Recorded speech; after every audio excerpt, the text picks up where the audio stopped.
YouTube channel English literature with Priya Singh. तो चलिए आज बात करते हैं हम एक न्यू राइटर के बारे में, जॉन कीट के बारे में।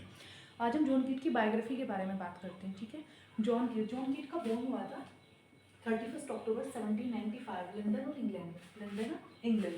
ओके, इनके फादर का नाम था थॉमस कीट, जो एक स्टेबल मैनेज करते थे। ओके, यहाँ से एक चीज़ आपको याद रखिए, जब ये केवल 8 साल के थे तब इनके फादर की डेथ हो जाती है। When he was only 8 year old his father was died and in his mother name is a Frances Jennings Keat। इनकी मदर की भी डेथ जब ये ओनली 14 ईयर के थे, when he was only 14 year, तब इनकी मदर की भी डेथ हो जाती है। मदर की डेथ होती किस कारण से? इनकी मदर को ट्यूबरक्लोसिस था, कैंसर था। ठीक है, जिस कारण इनकी मदर की डेथ हो जाती है जब ये केवल 14 ईयर के थे। इनके ब्रदर का नाम था टॉम कीट भी मोस्टली बीमारी थे और उनकी भी डेथ ट्यूबरक्लोसिस समथिंग कैंसर के कारण ही हुई थी। ओके, फिर नेक्स्ट इन्होंने अपनी एजुकेशन कहाँ से कैसे कैसे कंप्लीट की। एजुकेशन में इन्होंने जॉन क्लर्क स्कूल से इनफील्ड से अपनी एजुकेशन स्टार्ट की थी। 1803 to 1811 ये वहीं पर इन्होंने स्टडी को कंप्लीट किया था अपनी को। उसके बाद इन्होंने अपैथोपेडी सर्जन ट्रेनिंग की थी, वहाँ पर सर्जन की अपैथोपेडी की। कहाँ से? 1811 to 15 तक 4 साल इन्होंने यहीं पर एज ए ट्रेनर काम किया था। कब तक किया था? 4 साल तक इन्होंने यहीं पर एज ए ट्रेनर काम किया था। ओके,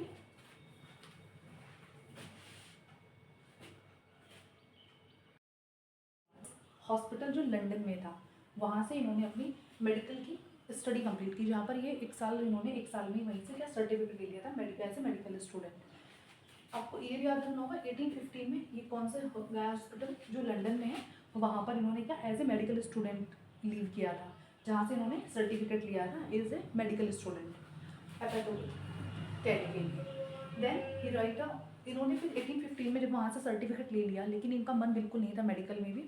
फिर इन्होंने 1816 में मेडिकल को छोड़ दिया। मेडिकल लाइन छोड़ने के बाद उन्होंने क्या पोइट्री स्टार्ट कर दिया, पोइट्री को लिखना स्टार्ट कर दिया था। वैन वॉज 1816 में। ओके, अब बात करते हैं इनकी फियांसे के बारे में। इनकी फियांसे का नाम था इनके का फैनी ब्राउन के साथ इनकी शादी नहीं हुई थी, चुपके से इन्होंने सिर्फ सगाई की थी, और वो भी 1819 में। ये मिले कब थी? फर्स्ट मीटिंग मोस्टली पूछ ली जाती है। इनकी फर्स्ट मीटिंग हुई थी फैनी ब्राउन के साथ 1818 में मिलने के बाद इन्होंने 1819 में इनके साथ किसी को भी नहीं बताए बिना चुपचाप से सगाई कर ली थी।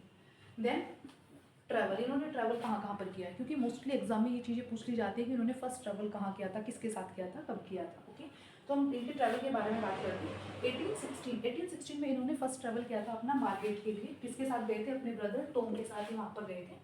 ओके, फिर देन ही वॉज 1817 में ये ऑक्सफोर्ड के लिए गए थे अपने फ्रेंड बेंजामिन के साथ, जो इनका बेस्ट फ्रेंड माना जाता है, उसके साथ। कहाँ पर गए थे? ऑक्सफोर्ड में। Which when year? इन 1870 में गए थे। ओके, देन ये 1818 में ये नॉर्थ वॉकिंग टूर के लिए गए थे, क्योंकि ये वाला टूर इनका कई बार रिपीटेड हुआ, पूछा गया है एग्जाम के लिए कि नॉर्थ वॉकिंग टूर के लिए कौन से ईयर में गए थे या फिर किसके साथ गए थे। तो आपको ईयर याद रखनी होगी कि 1818 में ये नॉर्थ वॉकिंग टूर के लिए गए थे, और किसके साथ गए थे? चार्ल्स ब्राउन के साथ। इनके फ्रेंड थे चार्ल्स ब्राउन, जिनके साथ ही नॉर्थ वॉकिंग टूर के लिए गए। इनकी लास्ट ईयर है जब इन्होंने ट्रैवल किया था कहीं पर। 1819 में बेंटली प्रेशर को थोड़ा कम करने के लिए कहा वेस्टमिंस्टर गए थे, जहाँ पर इन्होंने ओड टू ऑटम को कंपोज भी किया था।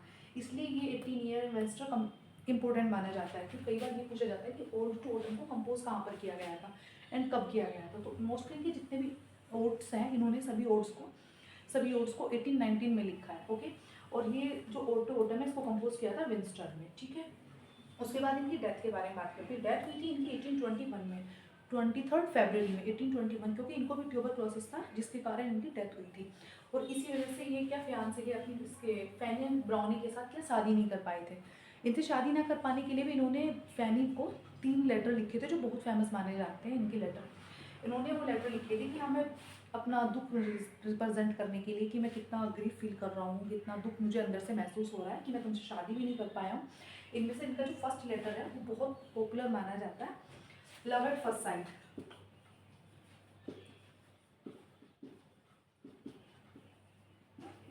जो इन्होंने लिखा था 1819 को। इनके लिए फैनी ब्राउन, क्योंकि कई बार पूछा जाता है कि कौन सी ईयर में इन्होंने इनके लिए लेटर लिखा था, या फिर कौन सी ये पोयम लिखी थी तो ये आपको पता होना चाहिए कि इन्होंने कुछ पोएम और कुछ लेटर हैं जो अपनी फियांसे को डेडिकेट किए थे, जिनमें से ये फर्स्ट लेटर है लव एट फर्स्ट साइट। लिखा कब था? 1819 में लिखा था, जो उन्होंने फैनी ब्राउनी के लिए लिखा था। फैनी ब्राउनी के साथ शादी ना कर पाने के दुख को रिप्रेजेंट करने के लिए इन्होंने ये लिखा था कि I can not exit without you, कि मैं तुम्हारे बिना अपनी लाइफ को मतलब सोच भी नहीं सकता हूँ, कि मेरी जितनी भी जो भी लाइफ है वो बस तुम्हारे इर्द गिर्द ही घूमती है। और इन्होंने अपने उसी प्यार को रिप्रेजेंट करने के लिए इस लेटर को लिखा था, love at first sight. Which year? 1819। तो चलिए एक बार फटाफट रिकॉल कर लेते हैं। When was he was born 31 October 1795 London in England में इनका बोर्न हुआ था। फिर फादर का नाम इनका थॉमस कीट, जो एक स्टेबल संभालते थे, स्टेबल मैनेज करते थे, और जब इसके बाद 8 साल के थे तो इनके फादर की डेथ हो जाती है। नेक्स्ट इनकी मदर का नाम है फ्रांसिस जेनिंग कीट, जो इनके 14 ईयर के थे तब इनकी मदर की भी डेथ हो जाती है। इनके ब्रदर का नाम टॉम कीट है। टॉम कीट की भी ट्यूबरक्लोसिस के कारण डेथ हो जाती है, वो भी बीमारी से जूझ रहे होते हैं। इनकी मदर का भी ट्यूबरक्लोसिस के कारण डेथ होती है। एजुकेशन इन्होंने कंप्लीट की थी जॉन क्लर्क स्कूल से, जो 1803 to 1811 में कंप्लीट की थी। उसके बाद इन्होंने मैपेथी सर्जन क्या होता था पहले, एक डॉक्टर के पास रहकर, बड़े डॉक्टर के पास रहकर छोटे ट्रेनर लेते थे, और वो भी क्या डॉक्टर का सर्टिफिकेट उनको मिल जाता था, पहले ऐसे डॉक्टर बन जाते थे। तो अपैथिक सर्जन की यहाँ पर ट्रेनिंग की थी इन्होंने 4 साल के लिए। उसके बाद इन्होंने गाइज हॉस्पिटल जो लंदन में था 1815 में, वहाँ पर भी 1 साल के लिए एज ए मेडिकल स्टूडेंट काम किया था, जिसके बाद इन्हें वहाँ से भी सर्टिफिकेट मिला था। लेकिन मेडिकल में इंटरेस्ट नहीं आ पा रहा था, इस कारण उन्होंने मेडिकल लाइन को छोड़ दिया था, और 1860 में क्या पोइट्री स्टार्ट कर दी थी लिखनी। ओके, फिर इन्होंने 1818 में ये इनसे मिले थे फैनी ब्राउनी से। फैनी ब्राउन 1819 में इन्होंने चुपचाप क्या सगाई कर ली थी, बिना किसी को बताए, चुपचाप से।